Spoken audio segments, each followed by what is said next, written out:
porque creamos nós que essas ofertas foram de coração, meu Pai, coração contrito, e que eu creio que ela somará muito para a tua igreja, para a vida da tua igreja. Senhor, muito obrigado pela Conferência Jovem, muito obrigado pela vida de todos que estavam organizando esse trabalho também, Pai. Que o Senhor possa nos dar força e continuar nesse trabalho. Isso que eu te peço e te agradeço, em nome de Jesus, amém.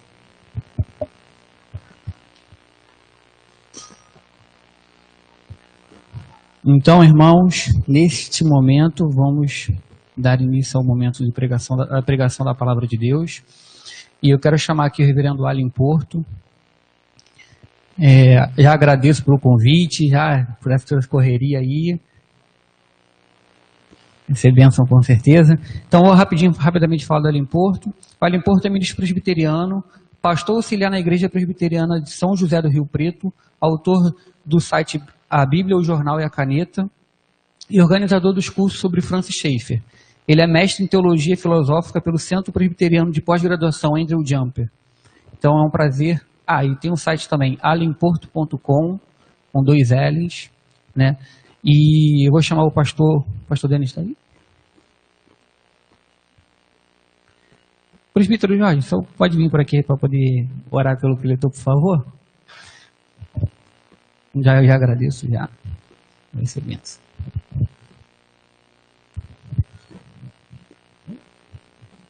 Oremos, irmãos. Nosso Deus, nosso Pai, nós queremos louvar e engrandecer o Teu nome na noite desse dia. Muito obrigado, Senhor, por tudo que o Senhor nos deu a conhecer até esse momento, Pai. Muito obrigado porque agora o Teu povo aqui, que Tu marcaste conosco aqui, Senhor, nós queremos ouvir a Tua voz. Pai, usa o Teu servo, Senhor, para que a Sua palavra venha aos nossos corações e modifique, Pai, aquilo que não está correto, que o nosso coração possa estar agora concentrado, Senhor, nós possamos ouvir somente a Tua palavra, que o que vier agora, Pai, da boca do Teu servo, venha do Teu coração para o nosso coração. Usa-o, Senhor, com poder e glória, nós queremos Te agradecer, em nome de Jesus. Amém. Você pode sentar?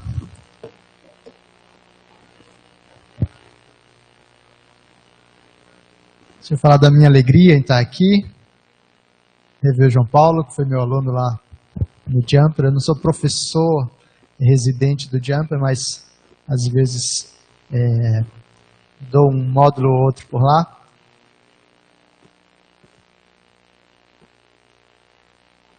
E é a primeira vez aqui, né, Rio de Janeiro e região. Então está sendo legal ouvir tanto chiado assim. Eu sou de São Luís, Maranhão, estou morando no interior de São Paulo, então eu também estou me acostumando lá com o R de porta, torta e coisas assim. Vamos abrir a Bíblia no Salmo, capítulo 1, Salmo 1.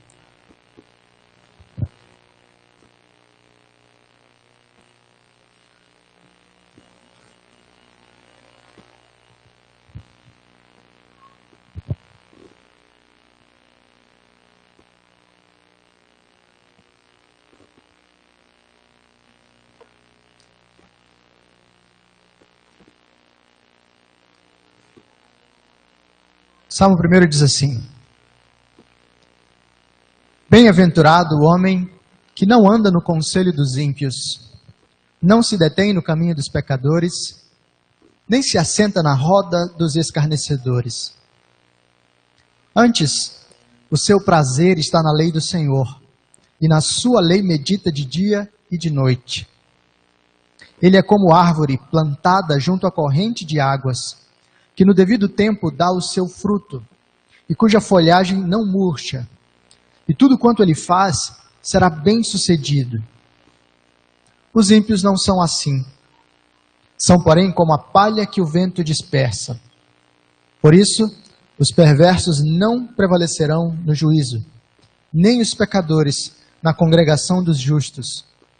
Pois o Senhor conhece o caminho dos justos, mas o caminho dos ímpios perecerá. Que imagem você utilizaria se você quisesse descrever ou desenhar a verdadeira espiritualidade? O que vem normalmente na nossa cabeça quando a gente pensa sobre, espiritualidade, alguém que está conectado com Deus, alguém que é santo?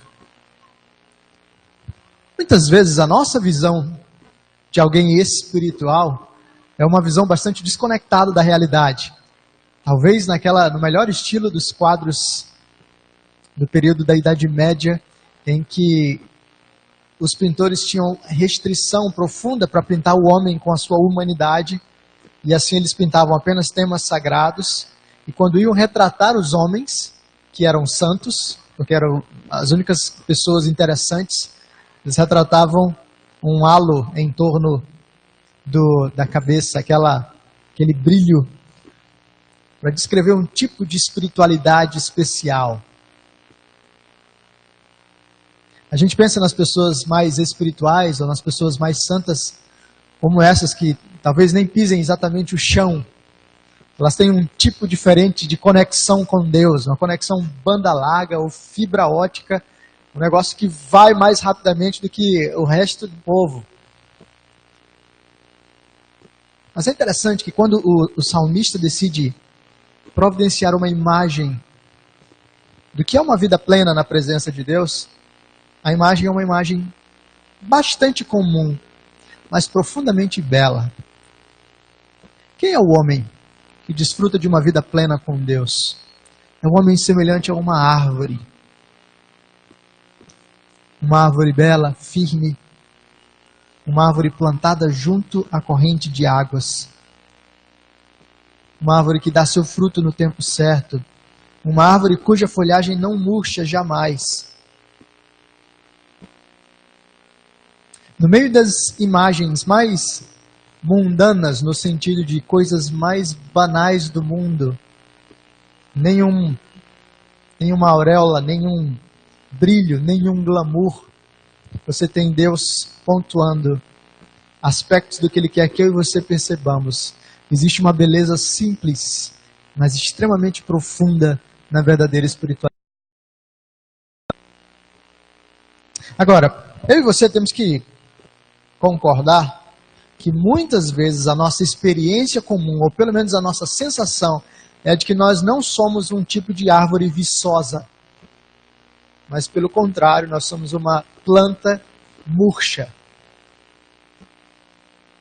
Vez após vez eu tenho sentado com pessoas, sentado com jovens em especial, me falam que estão profundamente cansados.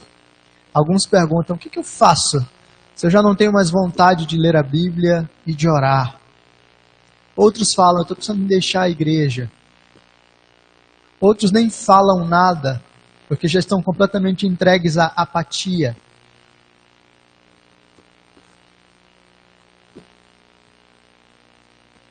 De fato, são muitas as razões, tanto do espírito da nossa época, quanto do nosso próprio coração, para nos encaminhar em uma direção cada vez mais agitada por um lado, porque sempre há uma nova demanda e sempre há uma nova notificação para a gente responder, mas na mesma proporção da nossa agitação, nós temos cansaço, especialmente quanto às coisas de Deus. E como é que a gente lida? Quando a gente está experimentando ao longo da vida uma série dessas expressões de cansaço, quando o nosso coração é tomado continuamente pela ansiedade, quando a depressão bate a porta, quando nós experimentamos desânimo para com as coisas de Deus, quando orar já não parece fazer muito sentido, quando a gente olha para as pessoas e só consegue perceber as coisas erradas e ruins que elas fizeram em direção a nós, quando a gente não encontra mais alegria no culto ao Senhor e nem na vida com os irmãos, como é que a gente lida com essas coisas? Como é que a gente responde a isso? Ao longo desses dias eu quero trazer para vocês um modelo que pode nos ajudar bastante com isso. é um pastor presbiteriano que viveu no século XX. O nome dele é Francis Schaeffer. Talvez alguns de vocês já tenham ouvido falar, talvez alguns já tenham lido alguma coisa dele, mas talvez alguns de vocês estejam ouvindo esse nome pela primeira vez, ou pelo menos pelas primeiras vezes desde que começaram a ver o cartaz. E o nosso roteiro ao longo desses dias, basicamente, é perceber como o Schaeffer experimentou uma transformação significativa na sua própria espiritualidade e como a partir daí ele nos ajuda também a experimentar na nossa. Por isso, hoje à noite eu quero contar um pouco da história do Francis Schaeffer e como é que isso se conecta com a minha e com a sua história. Amanhã eu quero falar sobre o fundamento da verdadeira espiritualidade, trazendo alguns conceitos que ele traz para a gente. No domingo pela manhã, eu quero falar sobre resultados individuais da verdadeira espiritualidade, o fruto da verdadeira espiritualidade no meu coração, no seu coração. E no domingo à noite, eu quero falar sobre o fruto da verdadeira espiritualidade nessa dimensão comunitária. Como igreja, como é que a verdadeira espiritualidade afeta a nossa experiência? Então, para a gente poder caminhar bem, é muito importante, e aliás, é muito interessante, embora eu seja suspeito para falar, que vocês conheçam a figura do Francis Schaeffer. Schaeffer nasceu em 1912, e ele nasceu numa cidadezinha chamada Germantown, lá na Pensilvânia, nos Estados Unidos. Ele cresceu em um lar sem muito estímulo intelectual e muito menos religioso. Sua mãe era evangélica, o seu pai achava que os pastores eram parasitas da sociedade, e ele nunca teve muito encorajamento para conhecer a Deus e amar a Deus desde pequeno. Quando ele entrou numa igreja de fato, para se envolver um pouco mais, foi por causa de um grupo de escoteiros da sua cidade, que era da primeira igreja presbiteriana daquela cidade. Mas aquela igreja presbiteriana era uma igreja teologicamente liberal. Uma igreja que não acreditava na palavra de Deus, na Bíblia como palavra de Deus, e uma série de coisas desse tipo. Por isso, embora ele tenha permanecido naquela igreja durante algum tempo, na sua infância e início da adolescência, ele não teve nenhum contato real com o Evangelho. Mas aconteceu um negócio curioso. Lá na adolescência, 16 anos de idade, ele estava ainda nessa igreja e um conde russo havia se mudado para os Estados Unidos exatamente para aquela cidade. E o professor de escola dominical do Schaeffer disse para ele: olha, eu quero que você ajude esse homem a aprender inglês. Então você vai ser o professor dele. O conde lá tinha uma ideia de como ele queria aprender inglês, ele tinha uns livros que tinha selecionado, mas nada daquilo estava dando certo. Então o Schaeffer foi para a livraria de uma cidade vizinha e pediu para o livreiro lá um livro para ensinar inglês. Mas por alguma razão oculta, nós sabemos que é a providência, alguma confusão aconteceu e o Schaeffer saiu dali com um livro de filosofia. Então quando o Schaeffer notou aquilo, já era tarde demais, ele decidiu ler e se apaixonou pela filosofia. Foi a primeira vez que ele passou a apreciar a reflexão de modo mais profundo. Mas agora ele começou a fazer uma série de perguntas, ou pelo menos a identificar uma série de perguntas que os filósofos faziam, que não vinha acompanhada de nenhuma resposta. E ao mesmo tempo então que ele se apaixonou pela filosofia, ele começou a experimentar alguma frustração. Nesse período, ele abraçou de certa forma um agnosticismo. Bom, talvez a religião não exista de um modo saudável, talvez Deus, no fim das contas, não seja tudo isso. Mas ele decidiu uma coisa: se eu quiser ser honesto nesse tipo de busca, nesse tipo de experiência, eu tenho que pelo menos dar a chance de ouvir a Bíblia. Ele disse: então eu vou ler. Vou ler a Bíblia, vou ler do jeito que se lê qualquer livro. Ele pegou e foi do início ao fim, do Gênesis ao Apocalipse, lendo a palavra de Deus. E ali ele teve uma experiência real de conversão, de transformação da parte de Deus. Sem ouvir a pregação do evangelho direta para ele, sem, enfim, qualquer outro tipo de experiência com a igreja ou qualquer coisa desse tipo, ele teve contato com a palavra de Deus e foi transformado. E a partir dali a vida dele mudou. Porque agora ele realmente abraçara o evangelho e agora ele desejava servir a Deus, entregando a sua vida por inteiro. Foi assim que ele começou a pensar sobre o ministério pastoral. E fez seminário, e se formou, e agora começou a ministrar. Mas os primeiros 10 anos de ministério do Schaeffer, de 1938 até 1948, foram anos de muito trabalho, no entanto marcados por essa experiência de uma árvore que murcha. De pouquinho em pouquinho, o Schaeffer ia murchando, esgotando suas energias e suas forças, e ficando cada vez mais cansado e desanimado. Pra vocês terem uma ideia, logo no segundo ano de ministério, ele foi diagnosticado com estafa pelo seu médico, que o obrigou a dormir, a deitar a certa hora do dia, parar de trabalhar, porque ele trabalhava compulsivamente na base de uma teologia errada da soberania de Deus. Mas o pior de tudo tinha a ver com o grupo do qual o Schaeffer fazia parte naquela época. Schaeffer e a sua esposa faziam parte de um grupo que era uma divisão da igreja presbiteriana e que era conhecido como fundamentalista.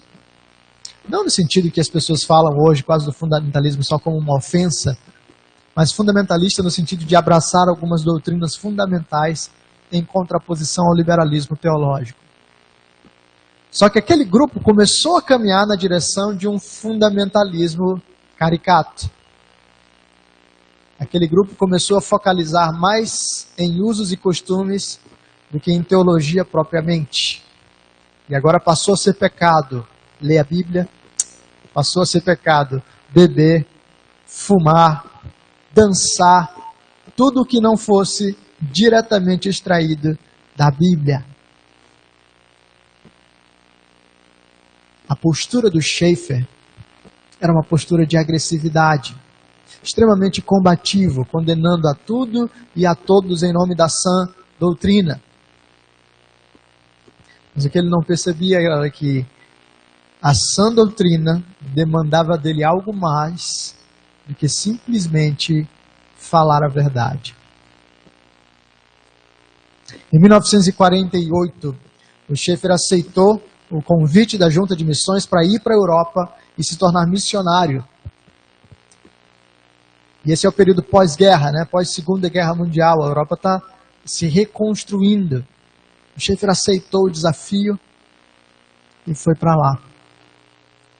Mas não demorou muito até que ele tivesse um colapso total e experimentasse uma crise de fé profunda.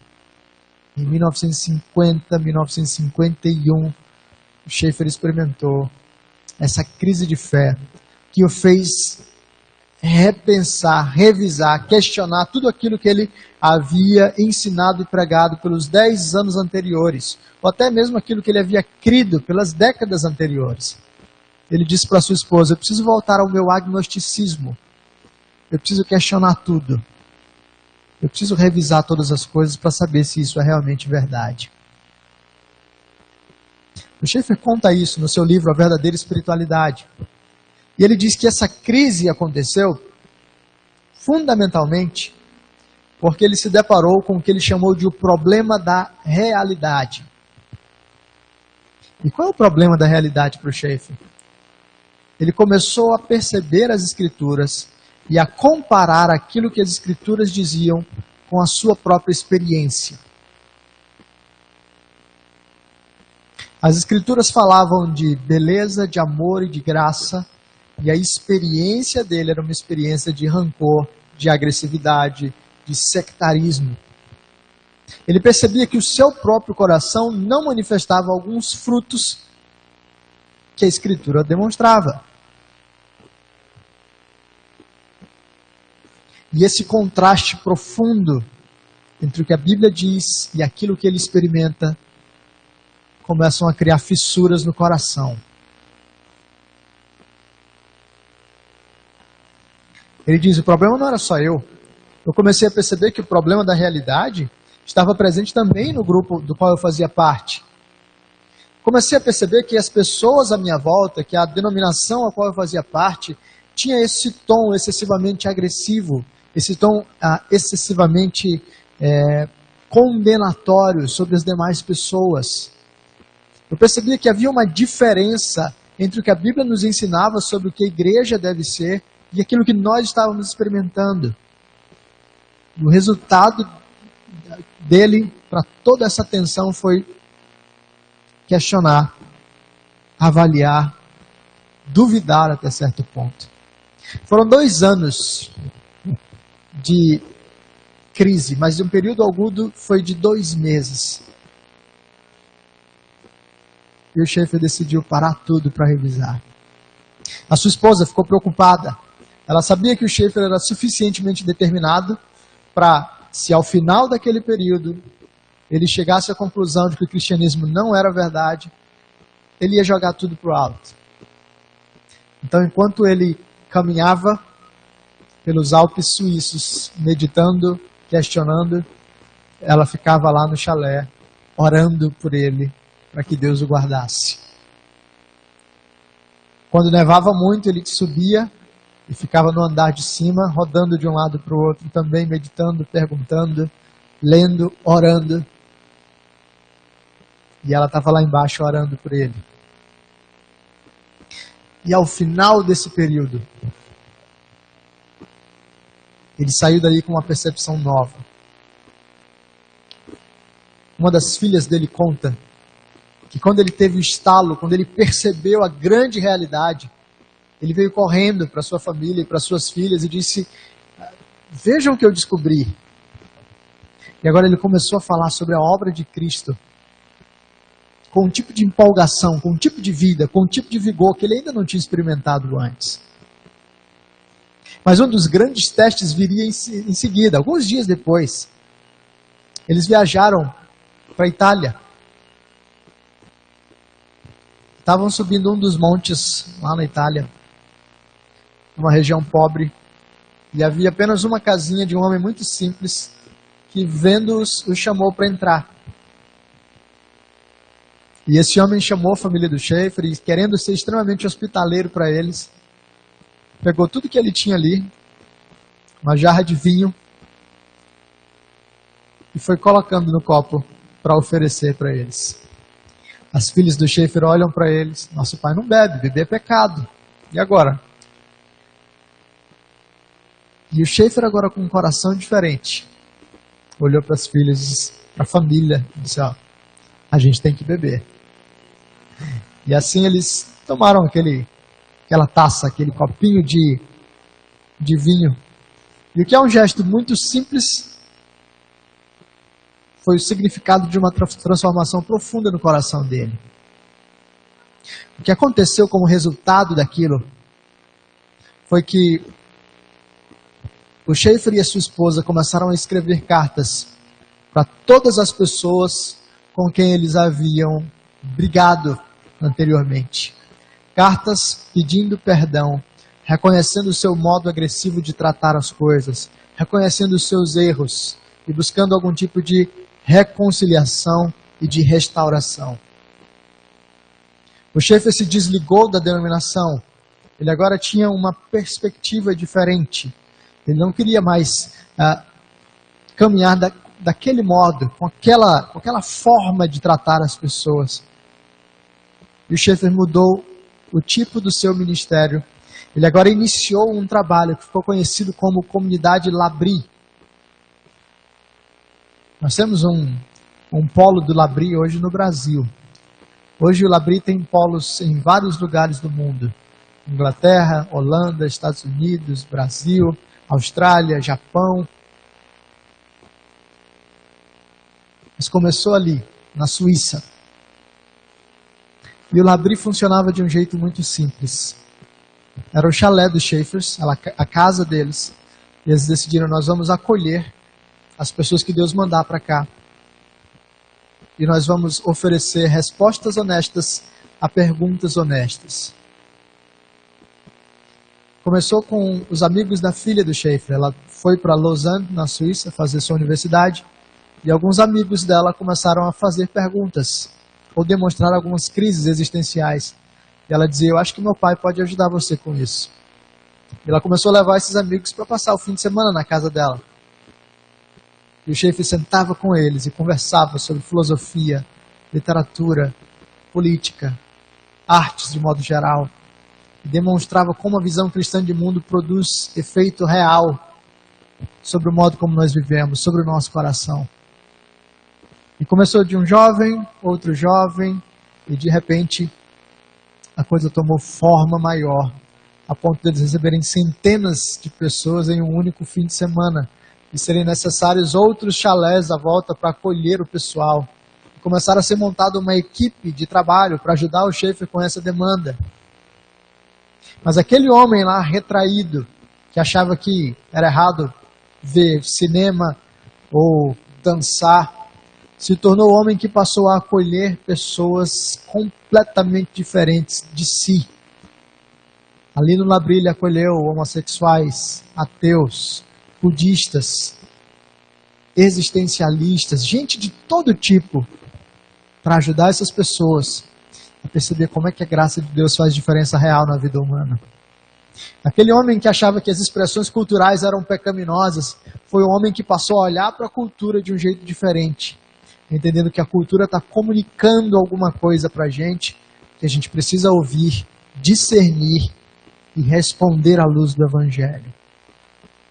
Aquele homem se tornou o cristão mais impactante daquele período, realmente modificando o modo da igreja lidar com o mundo.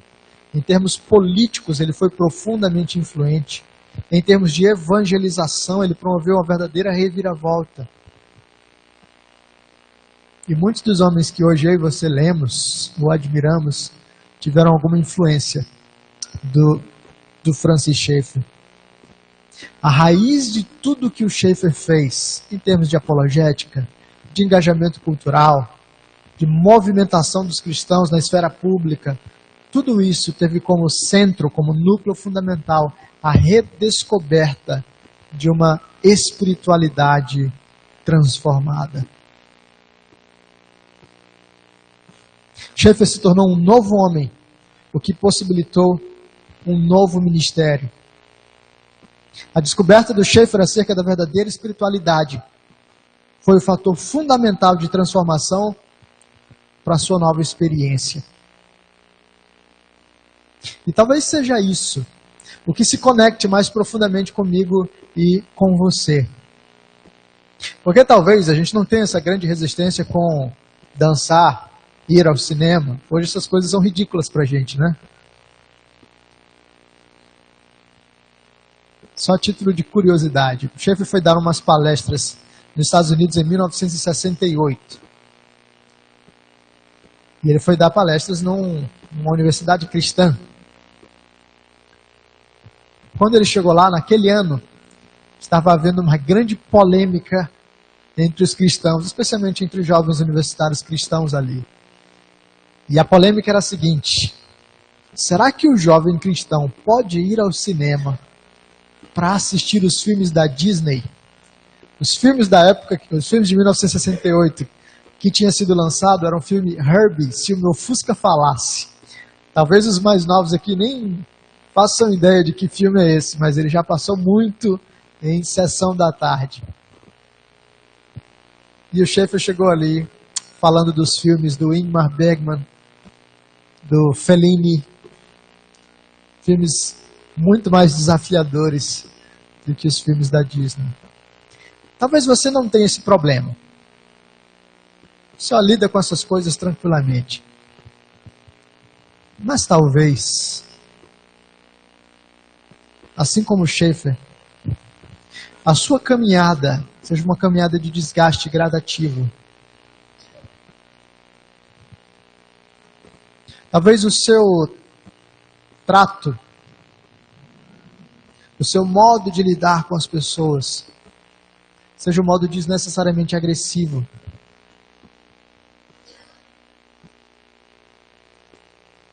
Talvez o seu coração esteja agora mesmo experimentando uma série de desordens, de desgastes. Lembra? Pânico, depressão, desânimo, cansaço, ira, amargura, cobiça. E enquanto essas coisas prendem você, você se arrasta de pouquinho em pouquinho ao longo da vida.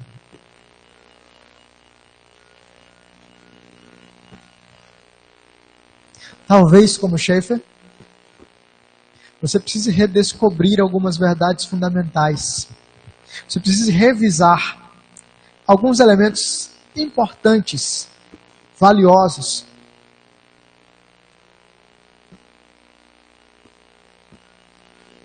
Para que depois de um período de autoexame e de exame das Escrituras, os seus olhos voltem a brilhar de novo. E você possa voltar a se parecer com uma árvore viçosa e frutífera. Talvez, pela graça de Deus, depois de algum tempo de mergulho nas Escrituras, você possa experimentar redirecionamentos profundos na sua própria caminhada. Como resultado desses redirecionamentos, você possa ter tanto um tipo de experiência individual de reintegração, de ordem no seu coração, quanto um tipo de vida, de ministério, que produz impactos significativos sobre as pessoas à sua volta.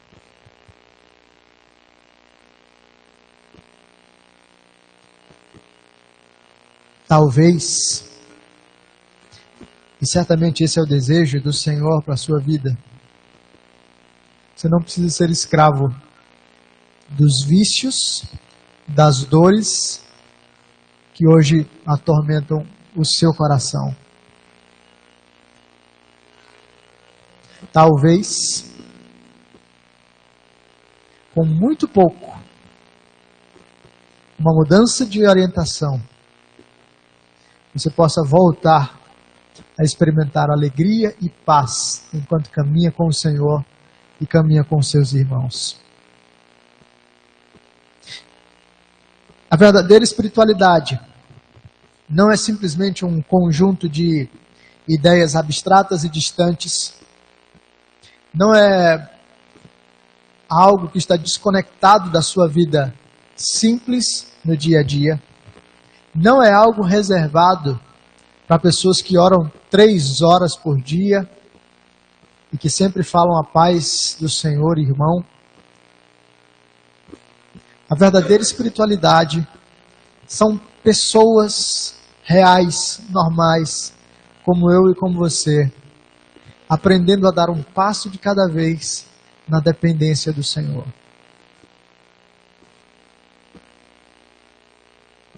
Isso é algo muito menos mirabolante, sem pirotecnia, sem grande glamour, mas exatamente aquilo que pode fazer diferença real para mim e para você. Por isso, ao longo desses dias, você não vai ver aqui grandes técnicas fundamentais para renovar a sua disposição na igreja. Você não vai ver aqui 5 passos infalíveis para se tornar um homem santo. Você não vai ver as regras fundamentais para ser uma igreja relevante.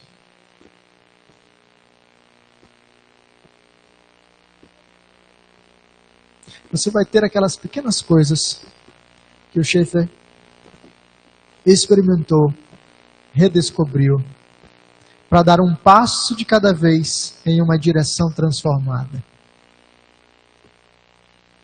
O que é isso? Em primeiro lugar, que a gente vai ver amanhã,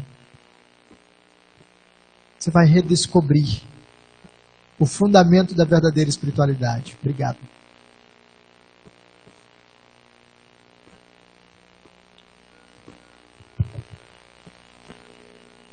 Ao redescobrir o fundamento da verdadeira espiritualidade, você vai pensar no Evangelho. E em como o Evangelho redefine o nosso coração.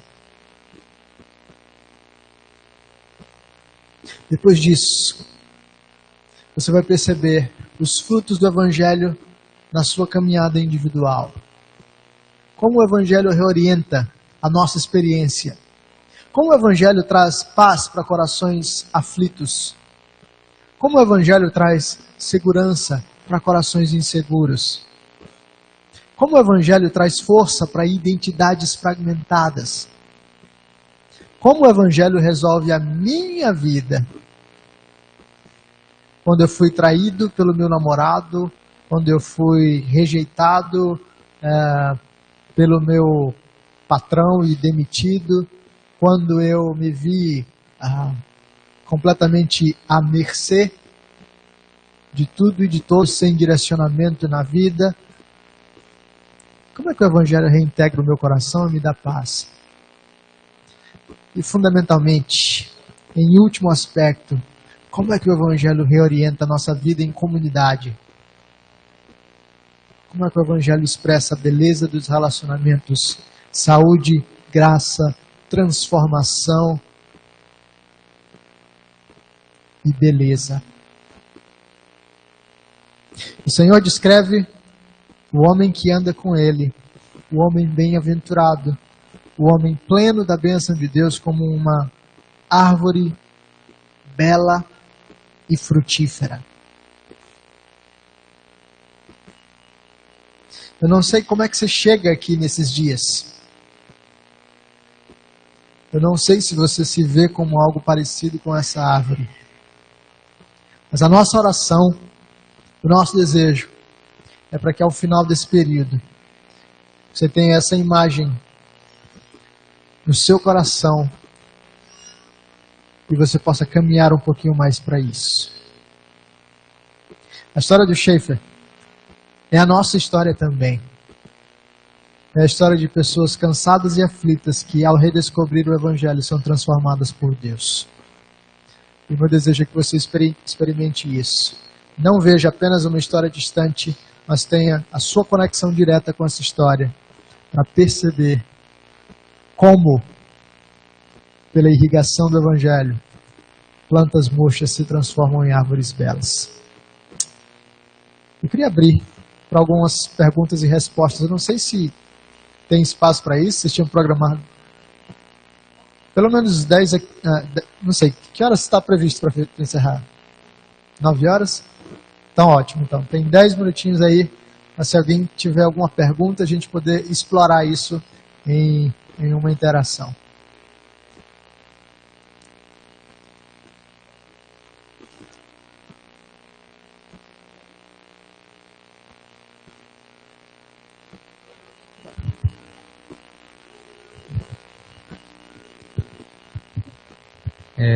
Boa noite. Enquanto você estava falando, eu vi muito da minha realidade, do que aconteceu comigo quando eu entrei no curso de psicologia, em 2015. Na verdade, um pouco antes, no fim do ensino médio, em 2013. Hoje, graças a Deus, eu estou muito bem onde eu estou com Deus, enfim. Mas, eu me pergunto, eu faço parte da liderança da mocidade daqui da igreja. E eu sempre me pergunto e converso com os meus amigos líderes o que fazer para a gente conseguir conscientizar os jovens que estão chegando, ou até alguns mesmo que já são antigos, mas que é nítido para a gente, ou pelo menos dá a entender, que ele está sofrendo justamente por desse desgaste, mas que às vezes ouvindo o Evangelho diretamente, não é que o Evangelho não é suficiente, mas talvez não faça muito sentido na cabeça dessas pessoas. E todo esse tom de suavidade da história do Schaefer, esse amor por trás do evangelho, ao invés de um tom de julgamento, que obviamente há julgamento no sentido de falar o que é certo e errado. Como a gente repensar esse jovem, sabe? É basicamente isso. Eu espero que você tenha entendido, pelo menos, mais ou menos.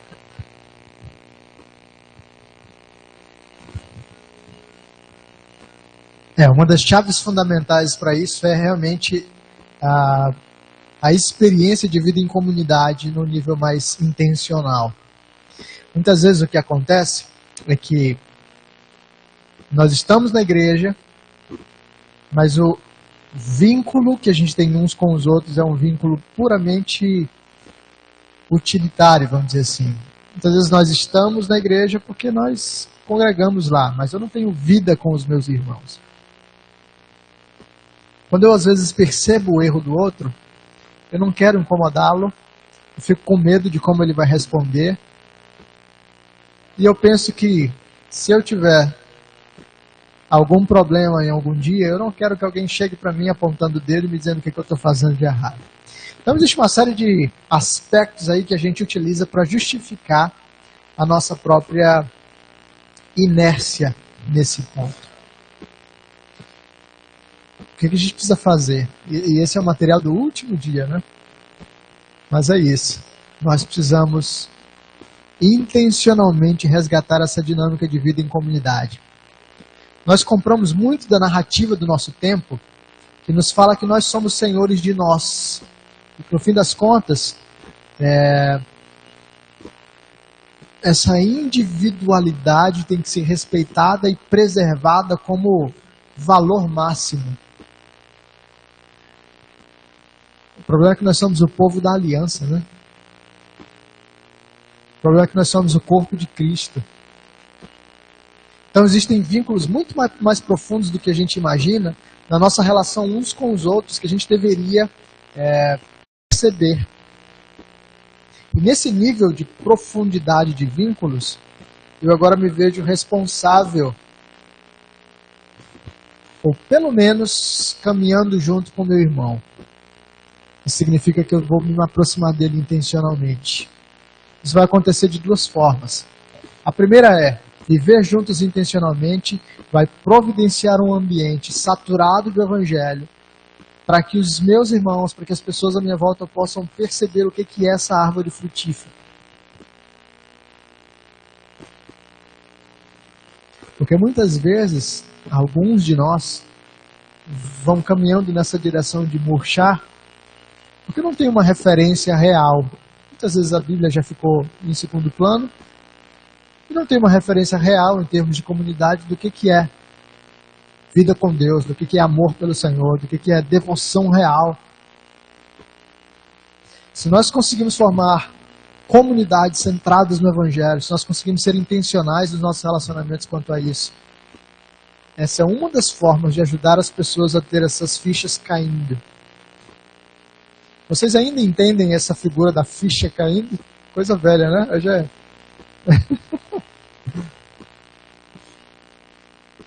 E aí é o segundo aspecto.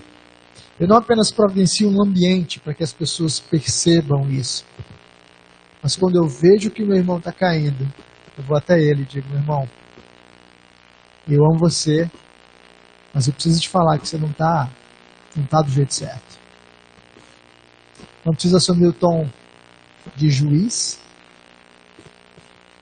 mas pode assumir o tom de um irmão que quer ajudar outro irmão. Esse é um ponto. Agora, a nossa capacidade de afetar a vida do outro, transformá-lo, é limitada. Por isso, o ponto mais fundamental é dobrar os joelhos e pedir a Deus: Senhor, toca onde eu não consigo tocar, transforma aquilo que eu não consigo transformar. Eu oro, eu crio esse ambiente de comunidade real e intencional. Eu falo o que precisa ser falado e agora eu espero os resultados que Deus vai produzir. Se o irmão vai ouvir, se não vai, se ele vai se aproximar, se vai se afastar. Eu tenho que descansar no sentido de saber que existem lugares e tarefas que Deus me chamou para fazer. Mas eu só posso ir até elas. Eu não posso passar delas. Às vezes, como pastor, meu desejo é abrir a cabeça das pessoas, colocar uma ideia diferente, mudar tudo. Mas eu não posso. O que eu posso fazer é pregar, ensinar, aconselhar, pedir a Deus que ajude essas pessoas a viver de um jeito transformado. É assim também na dinâmica de liderança de grupos, no discipulado, na vida em comunidade de modo mais amplo. Ok?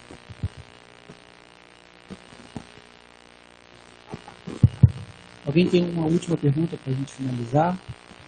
Já que o horário já está avançado já. Vai deixar para nós?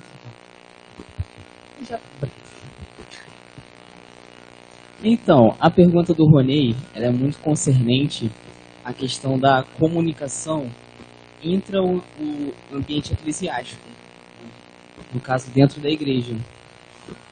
A gente vê na história do Schaeffer que ele foi muito bem sucedido em proceder dessa forma fora do ambiente eclesiástico também. Hoje em dia, como a gente deveria proceder para gerar o mesmo impacto, se talvez eu esteja enganado, mas parece que hoje em dia o ambiente de debate público ele é muito mais hostil, sabe? Como comunicar em amor, sabe, as verdades do Evangelho nesse contexto que a gente vive hoje em dia? Legal. Não tem jeito, né? Fala de Schaeffer, a gente tem que entrar na área de apologética, cultura, evangelização. É isso mesmo. Então, o que eu acho é que muitas vezes as nossas expectativas são irreais. O que eu quero dizer com isso?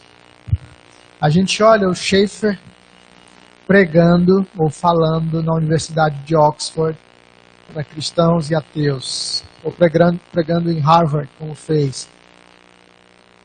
Mas o que a gente não vê é que a oração do Labrie era assim: Senhor, traz para cá as pessoas que o Senhor deseja e mantém distantes todas as outras pessoas. Ninguém começa grande. Às vezes a gente acha que produzir impacto na cultura é de fato lotar um auditório e falar numa universidade pública ou, enfim, num ambiente de, no parlamento ou alguma coisa desse tipo. Mas a gente começa produzindo impacto conversando com o cara que senta do meu lado, na escola, na faculdade. A gente começa produzindo impacto tendo pequenas conversas, pequenas interações com as pessoas que Deus colocou à nossa volta.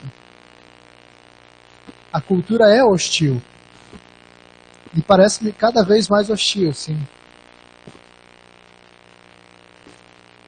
Mas se nós dedicarmos tempo a conversar com as pessoas à nossa volta, com quem a gente já tem algum diálogo, pode se tornar muito mais tranquilo dar um passo de cada vez na direção de impactos maiores. Vai haver esses momentos. Alguém organiza na universidade um debate sobre tal tema e você, como cristão, acaba se posicionando. E você vai ter de lidar com um ambiente de muito desgaste, de muito conflito.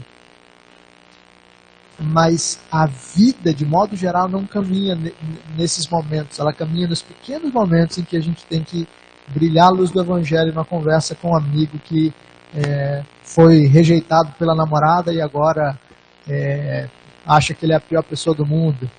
Ou com a amiga que tem pensamentos suicidas. Ou, enfim, com o outro amigo que está passando por depressão. Enfim, são nessas pequenas conversas que a gente vai produzindo impacto. Ninguém consegue impactar a cultura de uma vez só. Você impacta pequenas pessoas que vão impactar outras pessoas e outras pessoas em um efeito cascata.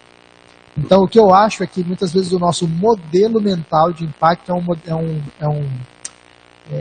modelo errado.